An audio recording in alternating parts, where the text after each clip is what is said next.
And now we're recording. Okay. Welcome everybody to the Drexel Freethought Society Weekly Podcast. The Drexel Freethought Society, stop touching my gavel. The Drexel Freethought Society is the only secular organization at Drexel University. We provide a safe haven for people who don't necessarily believe in any kind of religion, but at the same time we welcome it. But if any religious people come here, their beliefs will be questioned and we'll have a big rousing discussion of some kind, I don't know. Each week we try to invoke some kind of discussion on a topic that most people probably won't talk about. And we talk about it. And at some point I should really run an introduction. My name is Dave McDevitt again. I run this, and let's just go around a circle and introduce ourselves. Dante Hanson, Vice President of Drexel Freethought Society. Hi, I'm Mobile Hurt. Matt Booker. I'm Isabel. Okay. Yeah, we have some new people brought by this person. She's now officially the best person in this club. Thank you. Hey, you're the first person to bring two people at once. Wow. That's pretty good. That is impressive. That's good job. If you just count by people in this room, you've doubled us. Yes. Okay. Today's topic is going to be interesting. We're going to discuss the differences, similarities, and another person from our club is here. Yes. Please. Go sit over there. I don't actually know who this person is today. Can't believe he arrived. Okay, we're going to be sorry, I get excited when people actually show up. We're going to be discussing differences between living in a large town, small town, in big cities, differences having to do with the culture, differences in crime, and effectively decide which one's better. So we have a general format that I'm trying to maintain while we're doing these sort of things. We're going to go kind of around again and just discuss our general point of view on the subject. Then after that, this will probably only take like maybe 10 minutes. After that, we'll kind of refute each other, like direct points to each other, and then open discussion for basically the rest of it. And then there's going to be, near the end, closing remarks. I'll say something ridiculous, and then we'll stop. Everyone good with the format? Yeah, somewhere in the written format there is say something ridiculous near the end. So. Brad, you're not good. Anyway, Dante, go. As far as what's better between living in a city, living in a suburb, and living in the country, I don't think there is any better. I think that's highly subjective. It depends on the person, what the person wants to do, where the person was brought up. Because I know some people who they love the country. They love looking at nature all around them. They love the smell of the farm. They love driving to where they have to go instead of taking public transportation. They love having their house over here and somebody else's house way far down here. They like living in close quarters, and yet they absolutely abhor the city, and vice versa. There's people who love the city. They love living next to a bunch of other people. They love the public transportations, the taxi cabs, the Walmarts. They love all that, but they can't stand open spaces. Some people find it scary.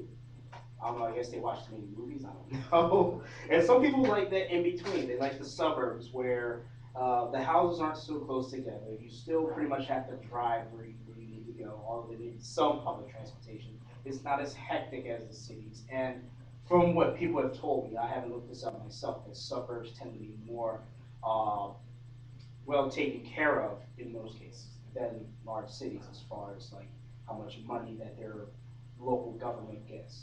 So to say which is better than which, I honestly cannot say. But I prefer a suburban setting, even though I've been born and raised in Philadelphia. I prefer the suburbs. I like that middle ground. I'd like to say something.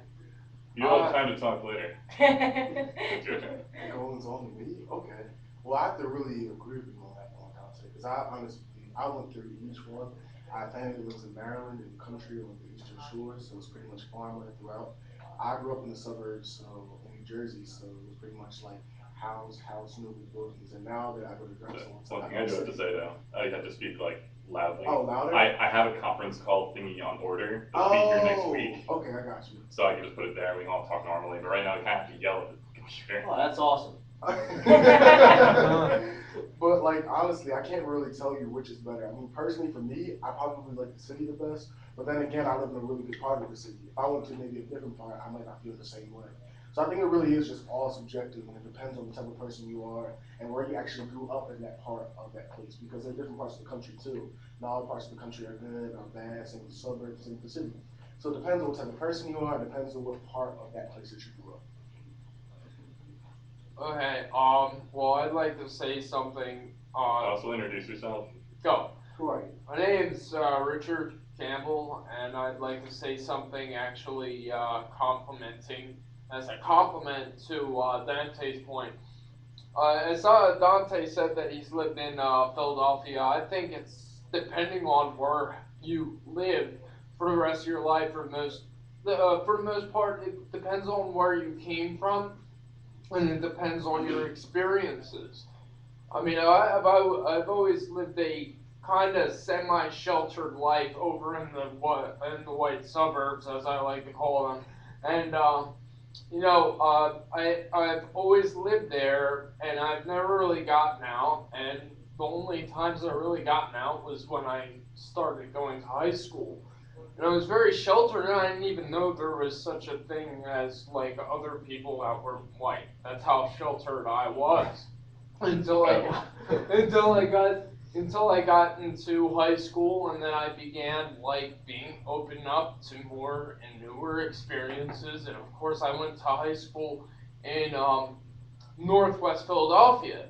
So I started traveling to Philadelphia more and more, and I began liking the city. And I personally, if I were to ever grow up, I'd like to live in a city, or at least a city that's more neighborly than the one in Philly, but I still like Philly.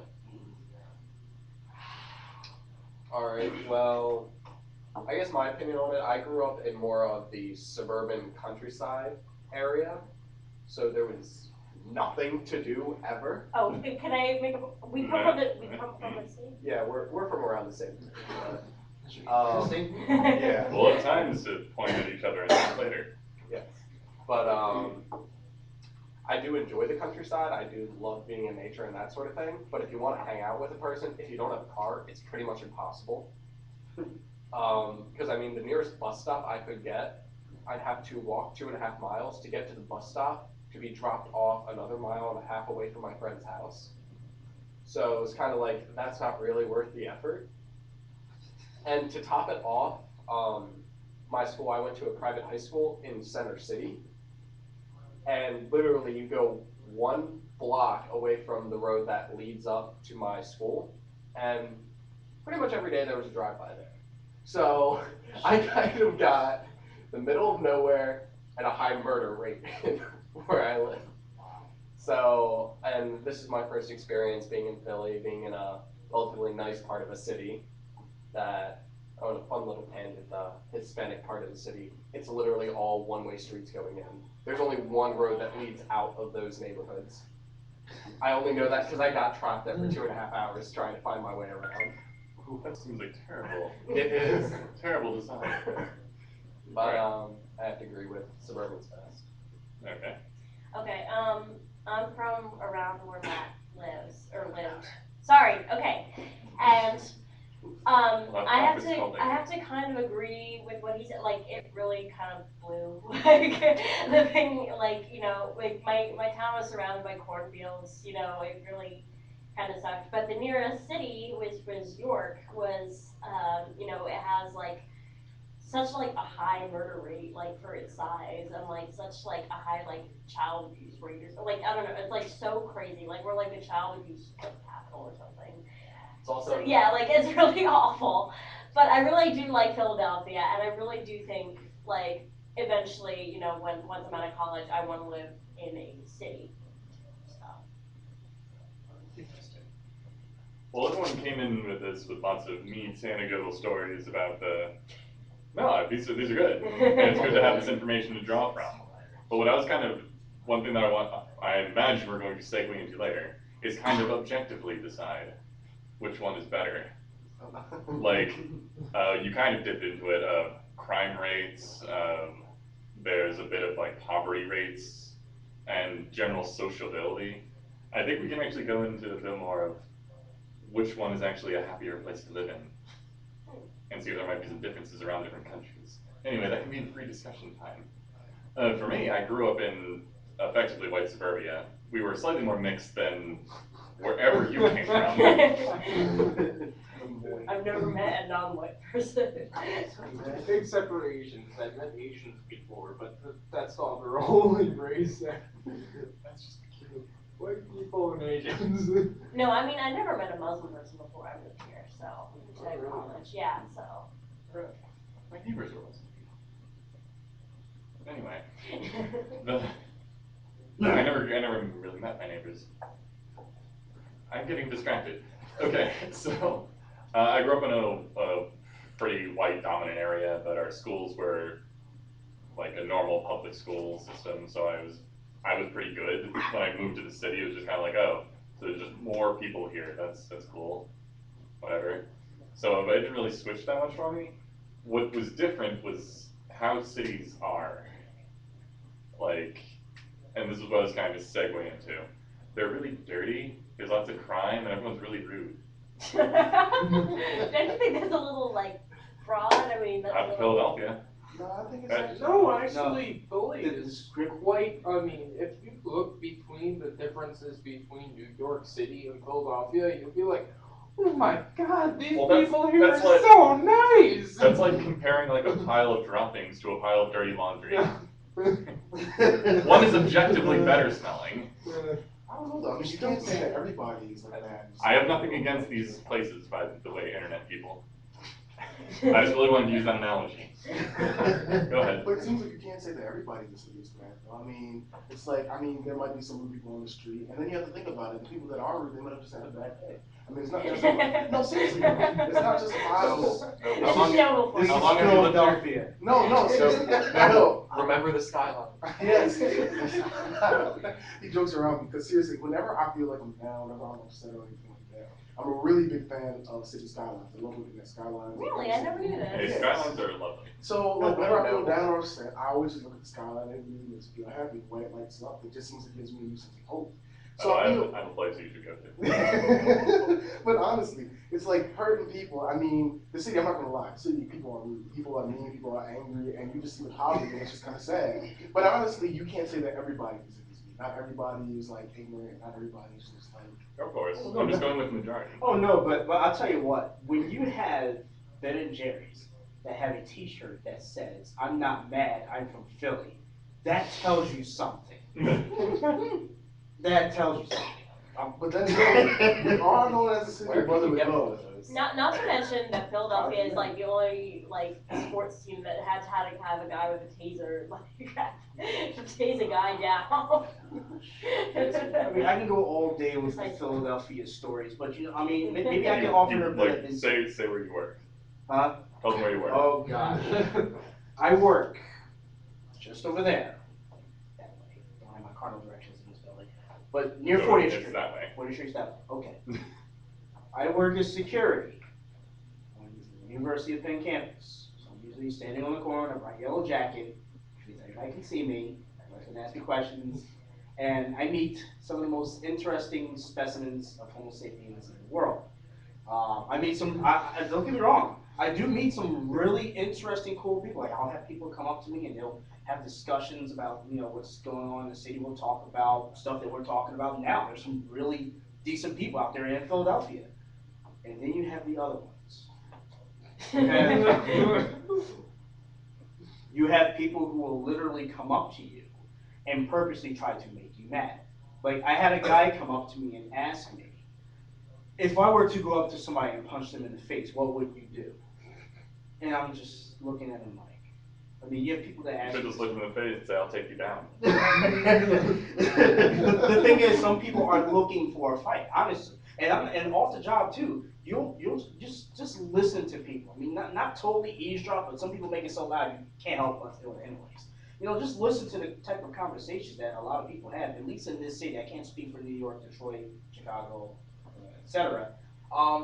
There's a lot of people talking about how much they hate somebody, how much they want to beat up somebody, F this person, blah, blah, blah. I mean, it seems like that a lot of people in the city, not everybody, but a lot of people in the city are legitimately just verbally pugilistic, even physically pugilistic. It's scary.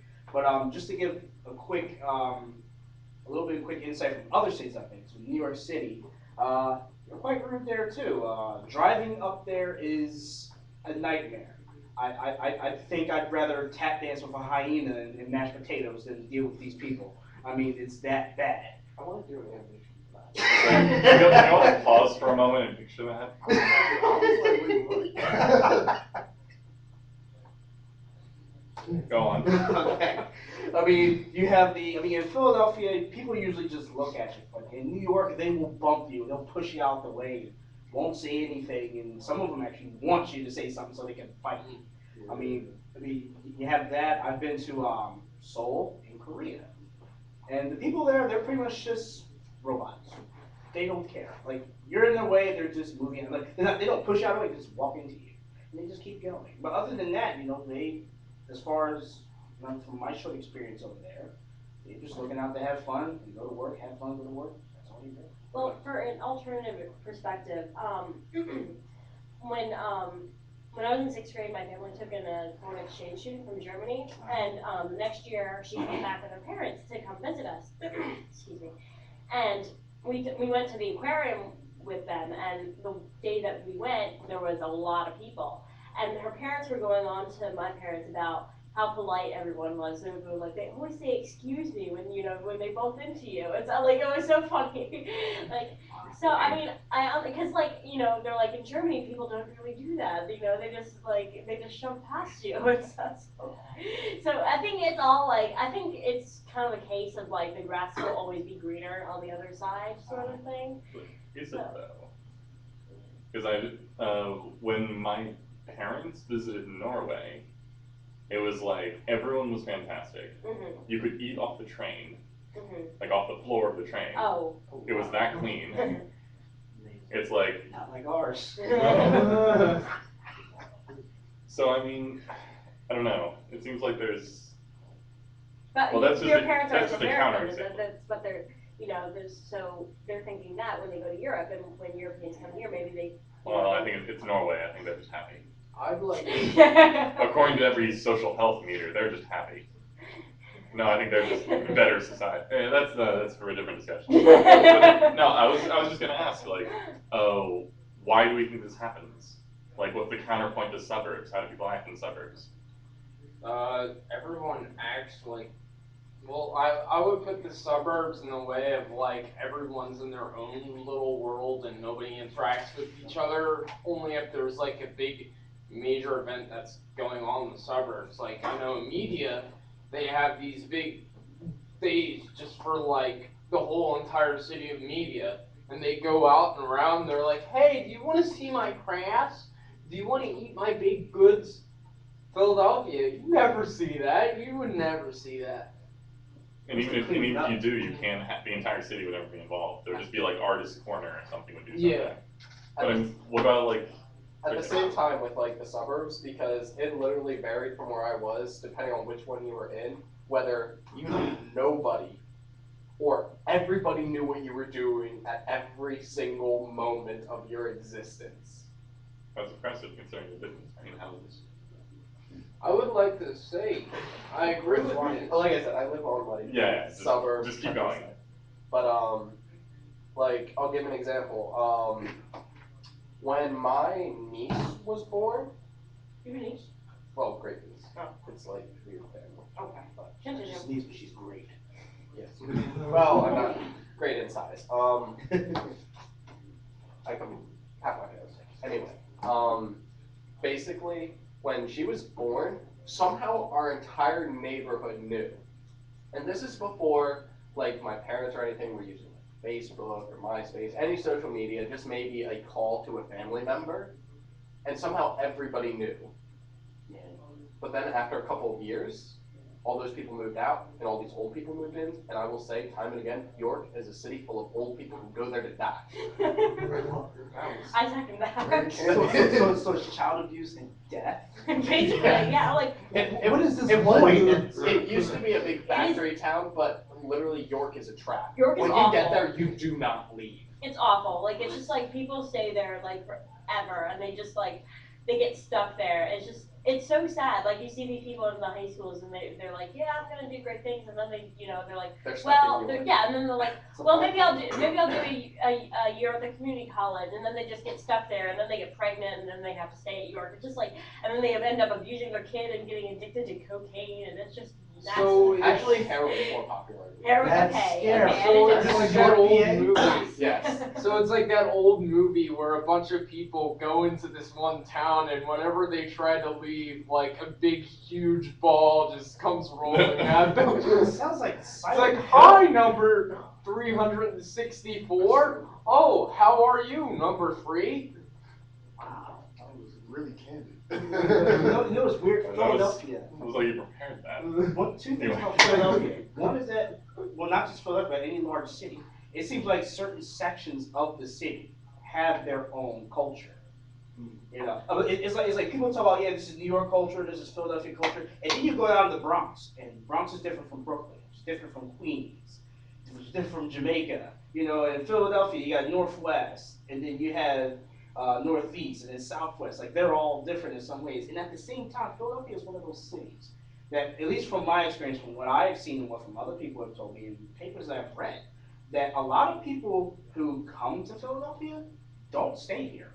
They come here, they go to the schools, they indulge in food, they indulge in museums, and once they graduate college, whatever they came here to do, they go. They don't stay here in Philly. And then you have some of the people who are born in Philly, and they get stuck. The majority of us get stuck here. It's like this gravitational pull of death. Well, like, all the little or not really analogies, horrible graphics aside, what's the Why do you reason? have a knife out? It's my nail file. Oh, I was just like, I just saw you this like. It's like a gun. silver. Ban it. So yeah, I have a nail file and a gavel. I'm in trouble. He's high speed. Anyway, what is it about cities that forces people to stay or makes people not want to stay?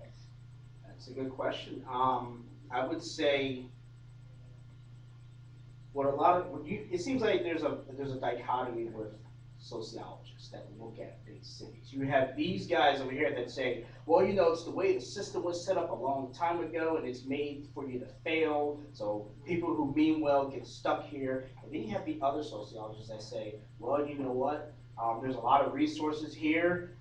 Some people don't work hard enough to get to those resources, and they get themselves stuck. I think it is a bit of both. I think that, now I can't really break down the whole system because it seems like the system is so convoluted and it just changes to whatever the heck it wants, and who knows what the truth is behind that. But I think there is some sort of way the system is set so that you pretty much become a wage slave, for the lack of a better term. But at the same time, again, from my experience, everything I'm saying is empirical. I do see people who have the ability to get jobs, to get a car, to get a nice place, and they mess it up epically. They go and they do something stupid, get in trouble with the law. They decide not to read books. They decide not to go to school. They do this, they do that. But at the same time, you have this school system, which is just, I don't think it's just a Philly thing. I think it's a nationwide thing. Oh, absolutely. Yeah, our school system is just abysmal. It's absolutely dreadful. And I think that's part of the reason why some people get stuck to where they're at. So it's an amalgamation of both. I'd like to say something about the school system, though. Great. Can you also compare to countryside too? Because I know they go to school too, and it seems like somehow they get out. I mean, you have the school system all over. You can look at the school system all over, but the whole entire thing is that our entire school system is messed up in some way. I mean, think about like how school is like. You're into science, you're a biologist, but most people go into science and then they, like in their elementary, middle school, high school, they look at science and they get taught out of these old textbooks from Texas or something like that, the most backward state in our country, and they're looking at it and they're like, oh, well, science is boring, why do I want to do this for the rest of my life? And this most people, at least in Philadelphia, are like, hey, they taught me wrong. I'm trying to learn mathematics. And I know from my high school, there was a lot of people that went to the Philadelphia school district. I was probably the second highest there. I understood like pre-calc when I was in like 12th grade, and people were like looking at basic mathematics because they were taught in like some place near Philly, like Yeadon or something like that, and they were like not taught right. My friends actually from high school were taught very incorrectly. They went to a very horrible school called Martin Luther School. I'm not sure if you've heard of it, but it's a school in northeast Philly, far northeast Philly even. And these people were like, "Oh, I don't know how to do this. I wasn't taught anything." So I mean, that's those people in Philadelphia are like, "Well, I wasn't taught anything. I can't get a job." And they resort to violence and getting in gangs, or maybe some of them just totally give up, and they just become bums on the street. I don't know. I think sometimes people just stay in the city because that's all they know. I mean, it's kind of like we talk about it's like get out, but then when you think about it, it's like where are you going to go? Right. Like where do you want to go, and where are you going? Well, like one of the things with the school system is a lot of places, you don't really have the options to experience new things or learn other things. I know I went to a private high school, so you'd think that'd be good. No, we got chairs and desks secondhand from other schools. We actually need our roof replaced, and we had to actually hold a fundraiser for 6 months and have a good portion of it donated to be able to even afford it. We don't have air conditioning or anything like that. We need to replace all the windows because they were so broken. You don't think like, oh, a private Catholic institute, it's going to be a shit. But it was. Oh yeah, we also don't have person. Okay. Sorry. Duly noted. Or I'll gavel you.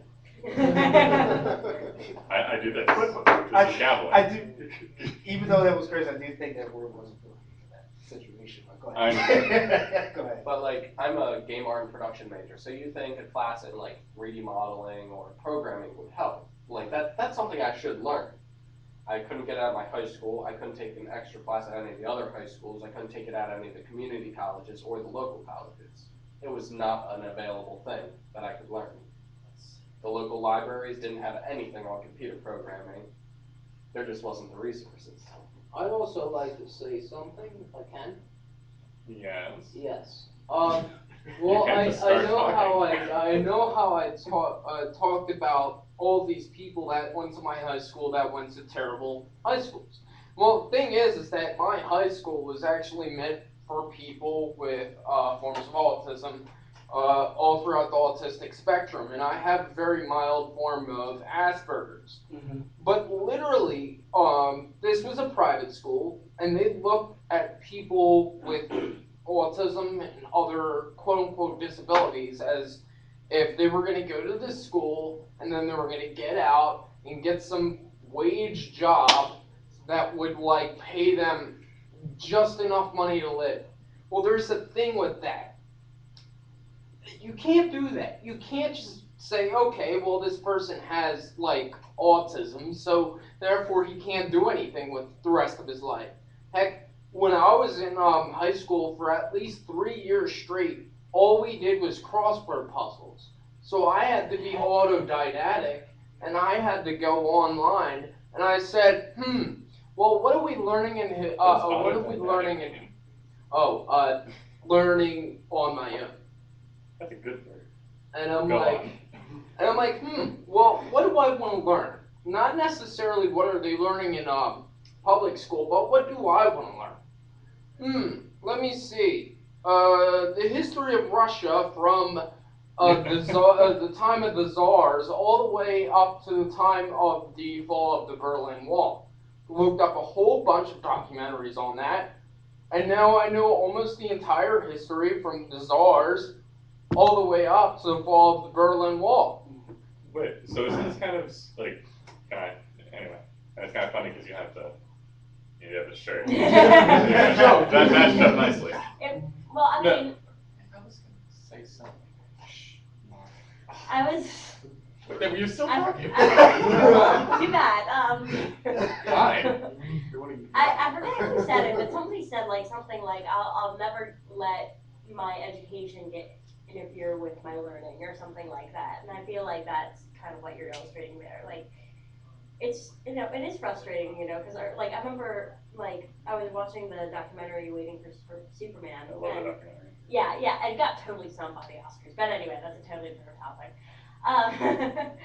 Like they said in that documentary, like, a lot of the schools do tracking, which is what, is like a 1950s practice, because the majority of the kids in the 1950s were not going to college. They're going to, do factory work or something, farm hands. Well, or today's economy, you have to go to college basically to get any sort of like decent job, any sort of future. That's not actually true. Okay, well, For the most part. for the most part, yes. So, I mean, I don't know, it's just frustrating. Like, I don't know, my high school is like probably one of the best high schools one of the best public high schools in the state. And like, even we have like these like really, like we had this teacher who like made the kid like crawl out on the roof to get a protractor that he threw out the window. Wow. Yeah. That's understandable. Hello? Is this the Drexel volunteer meeting? That's actually next door. Okay. No. I'm sorry, you were gonna say something. I like totally interrupted you. Yes, you did. And she persisted. Darn. Is he interrupting? It's a York Wait, thing. so you kind of brought up a big bit of searching for your own information, and you kind of touched on that as well. So wouldn't that kind of mean that a lot of these problems shouldn't be as big of problems as they are now? Because you could just kind of go, I'll just go online. But that's the Teach thing. myself. Most people don't want to learn after they go to a public school. See, I was in a private school, and I wasn't being fed the material like they were in the public school. Usually when people go into a public school, they're like, oh, well, I'm going to go through high school, and then I'm going to go to college, become whatever I want to become, and then I'm going to go out and I'm going to make a lot of money. But that's the problem. People see education as a means to an end, instead of a means to a beginning.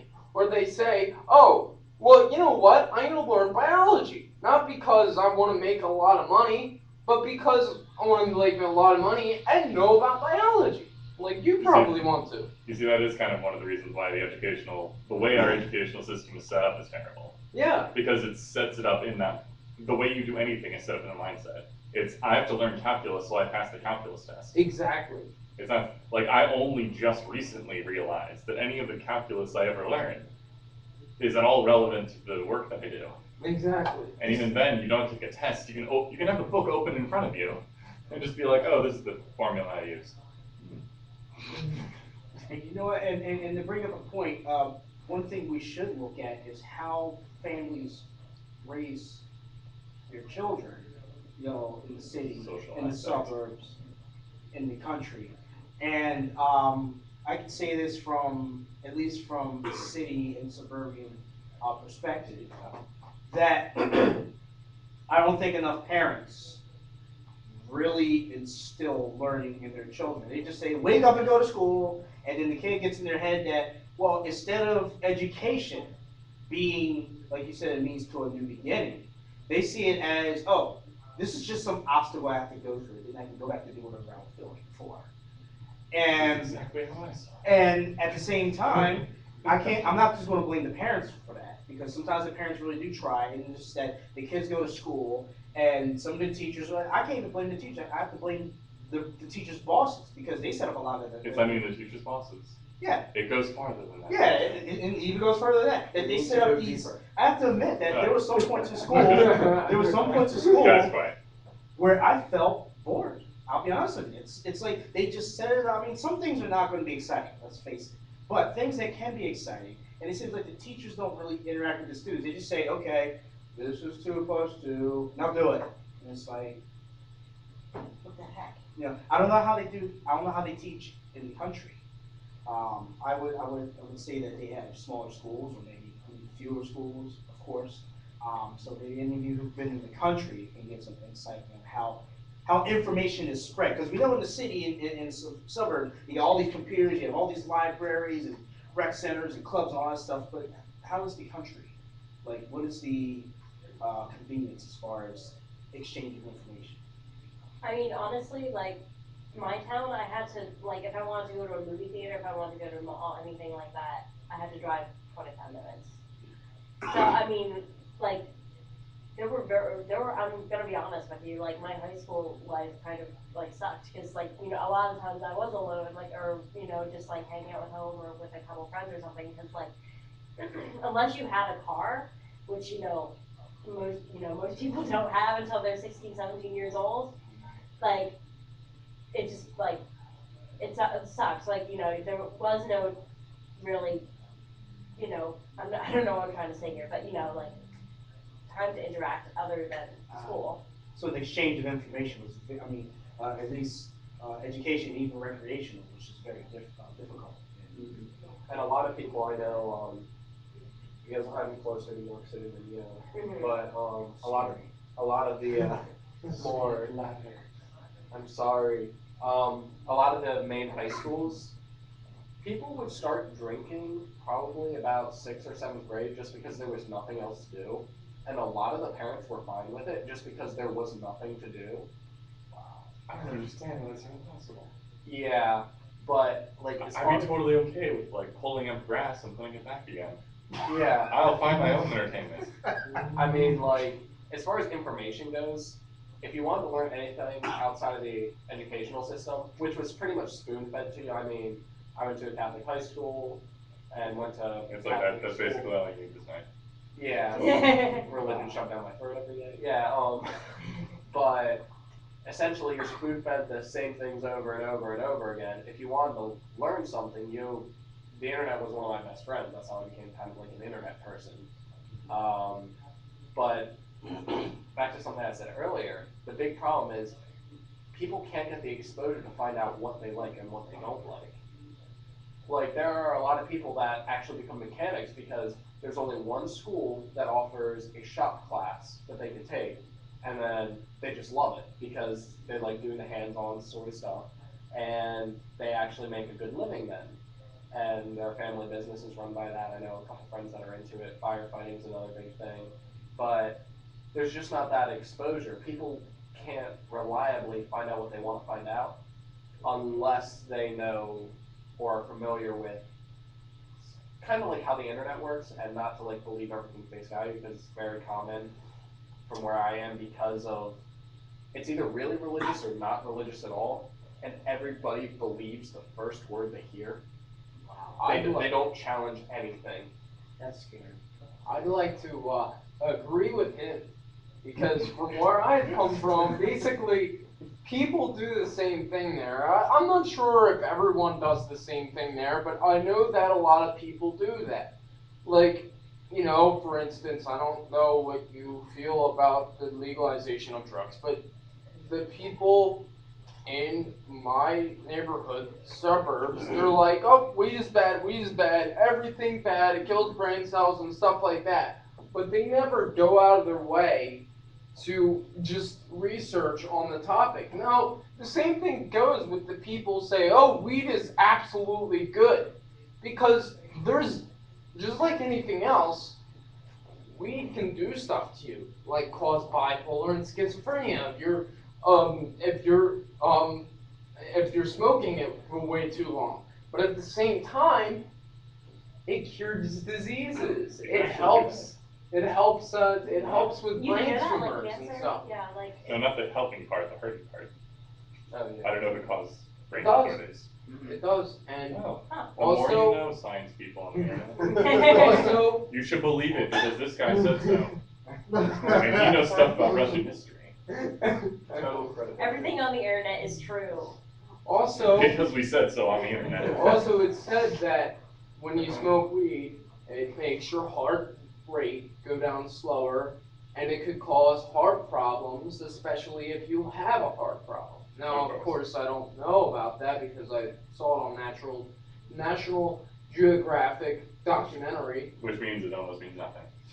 Yes. But there's always good and bad in everything. And just because your parents tell you something or the government tells you something doesn't automatically make it true. And okay, so I just want to make one last mention of our public high school in general, our public school system. It was kind of designed around World War II-esque time to breed factory workers, and it never changed. Yeah. Ever. We've been in cave. Why'd you say cave? We've been in factory worker mindset for like 60, 70 years. I'm so glad that I went to that private school. No, but then at the same time, it also gives you some room to do other good school stuff and extracurricular things. But that's not important. Well, that's extremely important. That wasn't what I was going for. It seems that two big differences we've been mentioning when it comes to public school systems in the cities versus everywhere else, or really just small communities versus large communities. Let's just use that to be the differences. In small communities, it seems that there's a whole lot of lack of information flow. I would agree with that. And then in large cities, there would be a much greater information flow. Do you have a comment to that? I'm not sure. Like, what do you mean by like there's like a lack of information flow in like small communities? Like, what do you mean? It was kind of going off what Richard was saying. Like, what do you? It's like if people believe the first thing they hear, there's not a whole lot of critical thought put in because the educational system is really hit or miss. I'm not going to say that. I still think that there's like, it just takes that one spark for like an idea to flourish.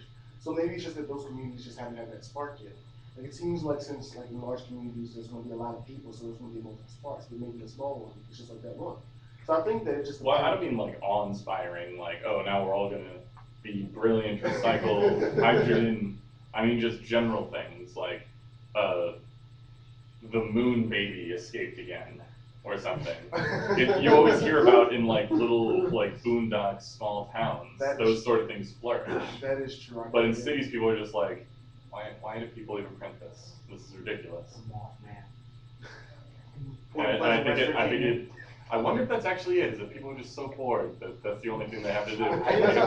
It's possible. I do have a funny story regarding that sort of thing. But the Mothman? Okay. Sort of like that. So I'm a tad bit insomniatic, and there are woods by my house. So I like stargazing. So I go out there during the night, and I found a nice clearing.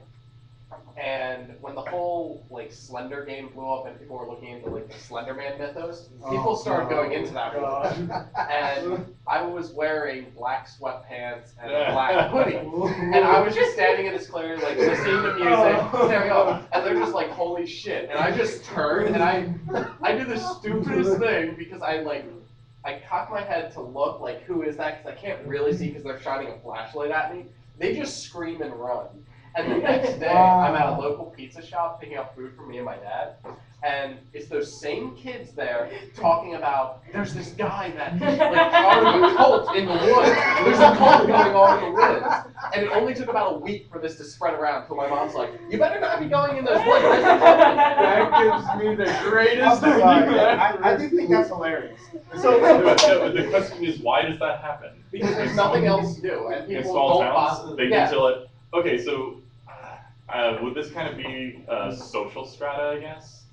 I'm just trying to connect this with something in cities. Cities like, usually don't do that. No, like what? It depends though. You, we went into this before in a different discussion. Excuse me.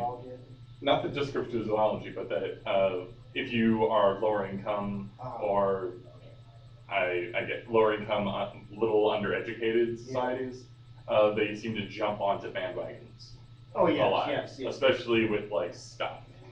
And popular. Like everybody has to have the right shoes, the right clothes, and Yeah. why? There's no reason. Everyone wants to belong to something. No, but the reason is why. And I think that might be part of the reason, is when you really, everything in your life is either work or just do absolutely nothing, then I think your brain just needs something to fill itself with. Exactly, and I'd actually like to say this. Like, the more I'm not trying to say anything, but the more social you are, the more you want to, like, go out and grab onto everybody. Like, grab onto everybody else's ideas and say, hey, I love you, and go around and grab onto everybody else's ideas. I've been doing it wrong.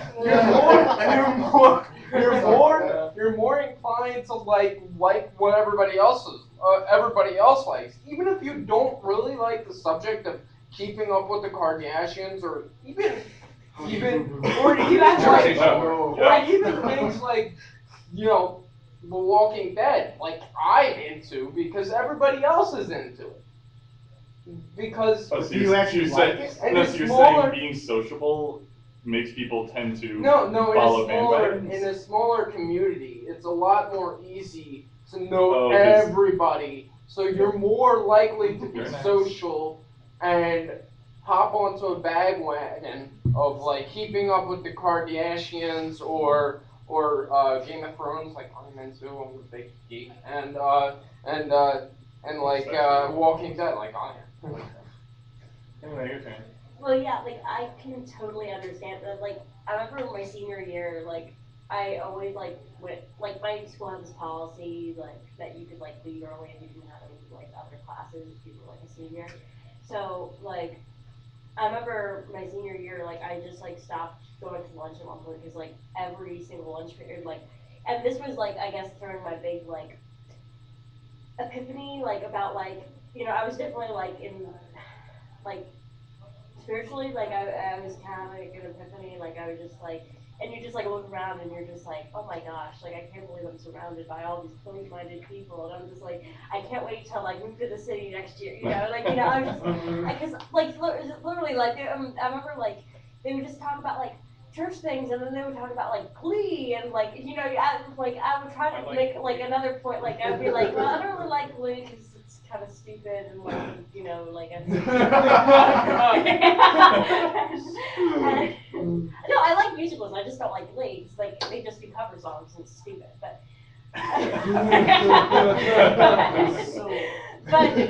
like after a while, you just stop trying to change people's opinions because they just shut you down and everything. And they would just like I would just like sit there silent and for I was just like I'm not going to lunch anymore. Like this sucks. 2 thoughts with that. 1, you're lucky that you got to leave, because my senior year, I had 6 out of my 8 periods were 3 periods. Holy Because crap. I could not take any other classes. I would just sit in on other people's classes. We weren't allowed to. We weren't allowed to leave unless we had a note from the teacher to leave. And I only had one person do that, and she's the supervillain. That's beside the point. The super number. The super number. I'm picturing like this number. She's 6'8", has a cane, and will threaten you, but in a funny way. But I mean, in a way. everybody was a copy of a copy of a copy. Like they all had the same opinions. For the most part, they all came from similar backgrounds. This is in the country? Yes. Okay. Because So just to reiterate, because we're actually getting down to the wire now, we have 12 minutes left. Oh, I actually have to go to work now. I'm sorry. Do you want to give your final statement on the subject and then round? Yeah, sure, definitely. Go, talk quickly. So about the cities or about anything? Or What's, Anything. Conclusions. yeah, your concluding statements on the subject or whatever. My concluding statement. Okay, so we've all talked about cities, the countries, and the suburbs. I honestly believe, for me, the city is the best place to live. You have all the access to transportation. It's close. There's so many different types of people. Diversity flourishes here. In countries, and I'm not saying it doesn't flourish in the country of the suburbs, but it flourishes more around here. I understand what people are saying. The city can be cruel. I mean, I got mugged. Well, not mugged, but I got scams my first week at Drexel. So I understand there's bad things. But there is a reason why this is the city of brotherly love. I'm going to end at that. I will be back next week too. All right. Bring 2 people. I recruited. Oh, thank you. See, I'm Dying very phone good is dying there. at this. I tried to get them. They were. All right. Anyway, moving back. What was said before he started talking? Oh, we were I'm sorry. Well, I would Okay. like to add on, like, in a way, I kind of wish my school wouldn't let me have left at the, like, after my classes, because, like, it kind of led to myself kind of isolating myself, and I kind of got, like, really depressed. So, That makes sense. yeah, like, so, I mean, I don't know, I've got mixed feelings about that. It's kind of, Okay. That's but. Okay. Let's see. Trying to move this back into. I don't know why my eyes always get drawn to like you when I look on the side of the table. You just look at me with like this come hither look. So Dante. Well, I've noticed that, and again, I'm only speaking from suburban and city experience, that in the cities, you tend to have different types of social constructs. You have the people who all like to be in church. You have the people who are into different music subcultures. You got the hip hop cultures, and you have the punk rocker cultures, and then you have your goth cultures, your skater cultures, all these different kind of cultures, and then you have your gangs, that can also encompass any other culture. In the suburbs, you kind of have that, but at a lesser degree. It depends on how far out the suburbs are. Some suburbs, you may not even hear of the word, thug or gang or anything. You might just have a posse. You might have, a lot of suburban kids that I have met, they like skateboarding. So you got the gamer culture and all that stuff. And then the country, from the little time I've spent in the country, you really don't see too many like large groups. At least from my experience, I haven't seen too many large groups or anybody that make any sort of large affiliation other than, well, I go to this school and we know this guy, we know this guy, we know this guy, but no really large groups. So it makes me wonder how everybody interacts with one another in these different situations. I think that has to go back to the information flow. When you're in a city, you can all just kind of go, what are the things I enjoy doing? Well, I like skateboarding and punching small animals. Well, I can find more people who like that in the city. I don't like either of those things. But if you're in the suburbs, you basically have to keep those sort of things to yourself, or people are going to look at you funny. Everybody knows. And possibly get you arrested. Well, yeah, I mean, I felt like, I felt like I didn't belong. You said like in 5 times since you started. Shut up. I felt like I didn't belong anywhere. I was just a floater, just kind of drifting, not going anywhere because I didn't. And then I came to college and I found like my niche right away, and it was just like this community, and like, yeah, I love it here so much. It's like I finally have like awakened to, life. It's like I came alive when I came here, so. This is why you all should come to the Freethought. Yes. I don't know, like, coming to Drexel is probably one of the best decisions I ever made. Drexel's gonna like put this on their website now, Don't worry, you're not important. The Drexel Illuminati's listening and they're gathering information as they speak. I'd like to say something to add on to her idea now. You have permission. Yes, I know. in my elementary school, there was no groups that I joined or anything, and so in my middle school. But my high school was like, hey, I really like Japan. I have a sick obsession with Japan. And you like anime, so I'm going to be an anime geek. But that all dissipated once I got into community college. I was like, you know what, it's getting a little too boring. I want to do other things. And then I got to community college. I tried to meet up with... You said community college twice. You came, yes. When you came here? Yes. Okay, just making sure. And I'm like, well, I'm gonna meet some people, and I'm gonna do whatever I want to do, and then I just grabbed all over the place. I'm like, I like politics, but I also like computers, and I like traveling, la la la la, and I'm not a part of a group here. I just go around everybody, and I'm actually kind of happier that way because when I was into Japan and stuff. By 12th grade, my brain hurt. And I was like, I'm too obsessed with this. I need to chill out and find something else. Fair enough. And that is one good thing about being in a large group of people, like a city. You can kind of you put your feelers out and you're able to pretty much figure out that there's niches in every possible thing to characterize every possible part of your personality. Mm-hmm. You will find something in Philadelphia. Yeah. And in the even larger cities, it's even more absurd. But it's true. And so subcultures and subcultures of subcultures, which are apparently a thing, you'll find them in cities. But I guess is that the opposite in smaller suburb areas? I went to a mildly large high school, so there were lots of clubs for those sort of things.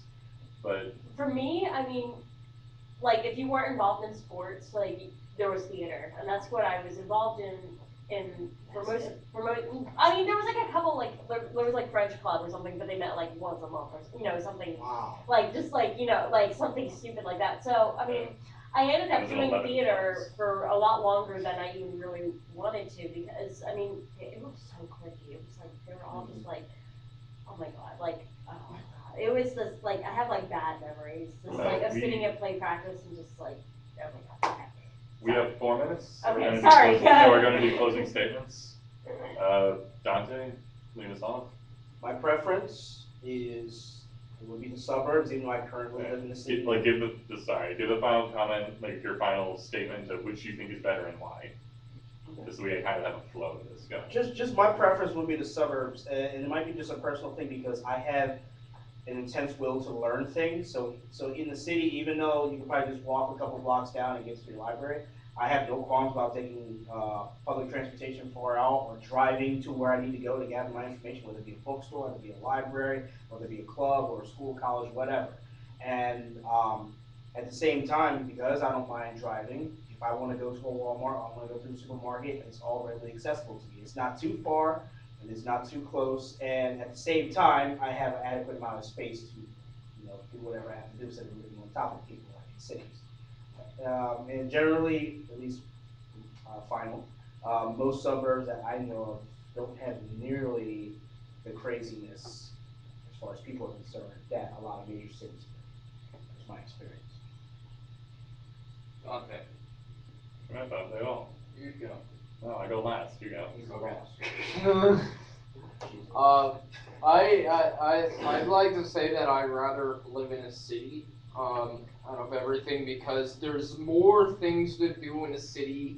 There's more of a flow of information in the city, and basically, I think it's a lot more exciting because I get to look at like the other guy said, I like to look at the skyscrapers and stuff like that. That's what I enjoy about the city. On the other hand, the city is kind of crazy. There's a lot of people in the city that will shoot you for no apparent reason, and there's a lot of poor people on the streets that you feel upset about because people will throw sugar in their hats if they just happen to be what's that called? Where they need insulin. Diabetic, and you'll feel sad, and you'll be like, "Oh, that's horrible." And like what I did, you'll go over to your ATM machine and throw $20 in his hat because he needs copay. That's nice. Yeah, the problem is a large number of homeless people aren't actually homeless. They just steal money from people. Yeah, I know. They're actors. That's like, I saw one person at the 7-Eleven walk in a business suit, come out dressed in rags with messed up hair. I'm just like, what the heck? Welcome to film. Close statement. As much as I love the city, I'd probably have to go with the suburbs, just not around York. Yeah, because That's why. that's a void, but because I feel like you get a good balance of the countryside and city life, because relatively either is within driving distance as long as you're willing to make that, or public transportation. You just kind of, like any place, there are some cities that are better than others, and there are some suburbs that are better than others. Pretty much I go with suburbs. I'm gonna have to go with cities just because of the boundless opportunities and the open-mindedness and just more life to it. I guess. I mean, again, like there is problems and there definitely need to work there. And maybe, someday if I have my own kids or something, maybe my mind will change. But obviously I'm not there yet. So, yeah. Okay then. Um, Well, I kind of have a hate-love relationship with cities. I desperately love trees and water and mountains, and there's none of those things here. But at the same time, as people have said a couple times, the flow of information is spectacular.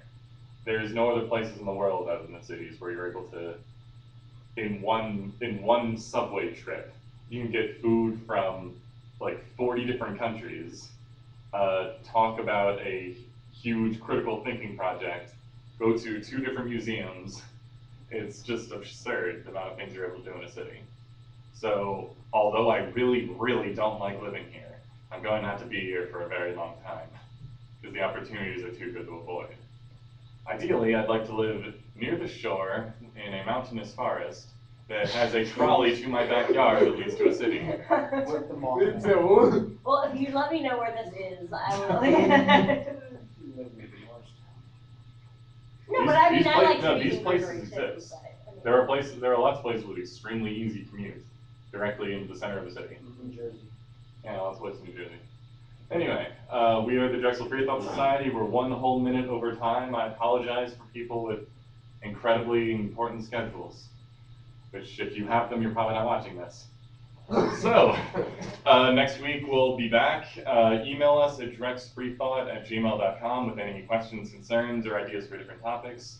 You can find us on Twitter, Facebook. We have our website, which I forgot to update. Anyway, we're done. Have a nice day, Internet. Keep calm and potato. And watch out for the Mothman. And now everyone stare at my glorious face.